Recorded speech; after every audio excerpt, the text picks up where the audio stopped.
The Tibetan Buddhist leader faced widespread criticism after a controversial video which went viral.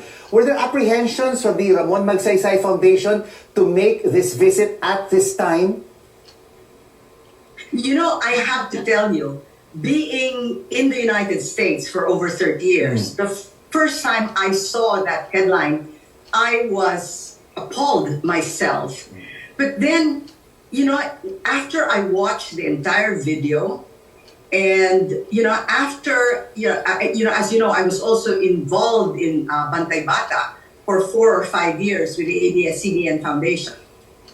When I watched the entire video, it was a very obvious sensational just headline for me. I did not believe it, and I'm very happy that the Board of Trustees as well also agreed with the way I saw it, that this man is a great human being and did not deserve the kind of sensational headlines that he got from the media. It was, Rico, if I may, it was a case of misinterpretation or understanding of a cultural tradition. The Tibetans understand it very well, and that is the reason why when that criticism came out, it may be for the Dalai Lama himself, knowing perfectly well that he did nothing wrong. It is easy to say, oh, it will pass. I mean, people will eventually understand. But the Tibetan people were so hurt. They were so hurt because, it was a slight on the culture. You know, Emily, Susan, just taking a look at your pictures with the Dalai Lama, it really tugs my heart, no? Because he's very affectionate, very friendly, very sweet. What can we learn from the Dalai Lama, especially for the Gen Zs and the millennial generation?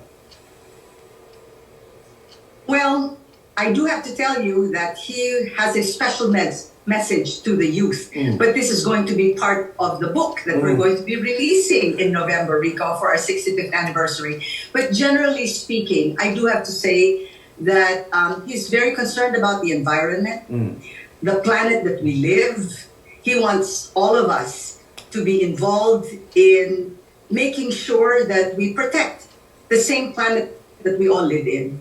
He is also very much into the thought that violence does not solve anything, that it's only through conversation, it is only through dialogue that we can achieve peace. And that peace, he says, when you have peace in your heart, it makes you sleep. And when you sleep well, it makes you healthier. And so overall, it is the same message of love, compassion, peace that he has been advocating for almost 88 years. Yes. He talks a lot about what we have in common as human beings. And he often says, we were all born the same way. We all suckled at our mother's breast for milk. We were nurtured and fed from infancy. And, these are things that we all have in common. And therefore, we are connected in that way. And it is far better to go back and look at the connections we have, what makes us similar, rather than what brings about conflict. It's a small planet, and there's 8 billion people. Surely there must be ways where we can all find space to live a happy and fulfilled life. Susan, Emily, lovely to have you both on The Final Word. Ramon Magsaysay Award Foundation President Susan Afan and Board Trustee Emily Abrera joining us from New Delhi in India.